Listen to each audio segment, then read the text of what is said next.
राकेश और किरण, विजयनगर का श्राप। राकेश जब विजयनगर की सीमा पर पहुंचा तो सूरज ढल रहा था। ठंडी हवाएं पेड़ों के बीच से फुसफुसा रही थीं, जैसे कोई चेतावनी दे रही हों। राकेश की आंखों में थकान थी, लेकिन उसके हाथों में किरण की वो तस्वीर मजबूती से दबी थी जिसे वो हर पल देखता था।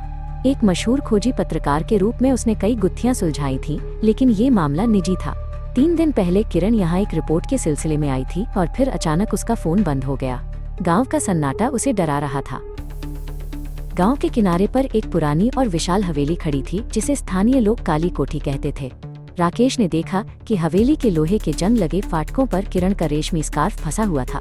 उसका दिल जोर से धड़कने लगा। हवेली की दीवारें काई से ढकी थीं और उसकी खिड़कियां किसी डरावनी फिल्म की आंखों की तरह उसे घूर रही थीं। उसे यकीन हो गया था कि किरण यहीं कहीं है। हवेली के अंदर का दृश्य और भी भयानक था। राकेश अपनी टॉर्च की रोशनी में आगे बढ़ा। फर्श पर धूल की मोटी परत जमी थी, जिस पर किसी के घसीटे जाने के निशान थे।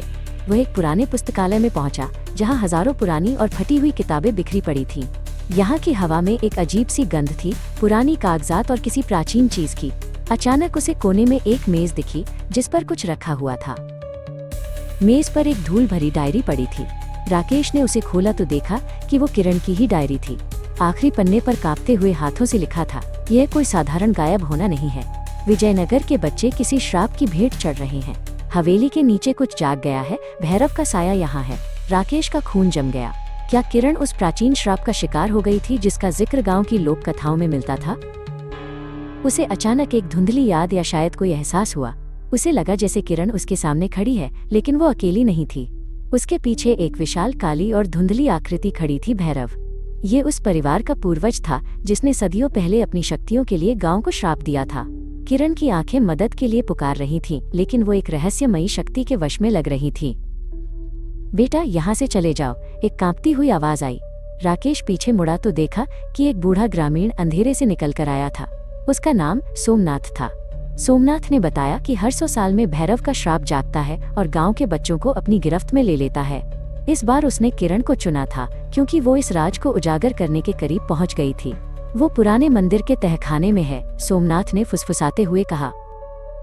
राकेश बिना समय गवाए जंगल के बीच स्थित उस डरावनी मंदिर की ओर भागा। मंदिर की बनावट अजीब थी। पत्थरों पर डरावने चेहरे खुदे हुए थे जो उसे देख रहे थे। मंदिर के द्वार पर पहुंचते ही उसे बच्चों के रोने की धीमी आवाजें सुनाई दी। मंदिर के चारों ओर एक भारी और दमघोटू वातावरण था। उसे अपनी हिम्मत जुटानी थी। प्यार और सच्चाई की ताकत ही इस अंधेरे को हरा सकती थी। मंदिर के तहखाने में राकेश ने अंततः किरण को ढूंढ लिया। वो और गांव के लापता बच्चे एक जादुई घेरे के अंदर बंद थे। किरण बेहोश थी और उसके चारों ओर नीली रोशनी का एक घेरा बन रहा था। राकेश ने उसे पुकारा और घेरे की ओर दौड़ पड़ा। उसे महसूस हुआ कि कोई ठंडी और अदृश्य शक्ति उसे पीछे धकेल रही है, लेकिन उसका प्यार उसे रुकने नहीं दे रहा था। अचानक वह छायादार आकृति भैरव फिर से प्रकट हुई। वो राकेश और किरण के बीच दीवार बनकर खड़ी हो गई। तुम इसे नहीं ले जा सकते, एक गूंजती हुई आवाज आई। राकेश ने अपनी डायरी में से वो प्राचीन मंत्र पढ़ा जिसे उसने किरण के नोट्स में पाया था। उसने अपने गले से एक ताबीज निकाला और उसे परछाई की ओर फेंक दिया। प्रकाश का एक जबरदस्त विस्फोट हुआ और भैरव की आकृति बिखरने लगी। जैसे ही श्राप टूटा, मंदिर कांपने लगा। राकेश ने किरण को अपनी बाहों में उठाया और बच्चों के साथ बाहर की ओर भागा। बाहर निकलते ही उन्होंने देखा कि सूरज की पहली किरणें विजयनगर पर पड़ रही थीं। श्राप खत्म हो चुका था। किरण ने धीरे से अपनी आंखें खोली और राकेश को मुस्कुराते हुए देखा। प्यार ने अंधेरी शक्तियों को हरा दिया था। विजयनगर अब आजाद था और उनकी प्रेम कहानी ने एक नई शुरुआत की थी।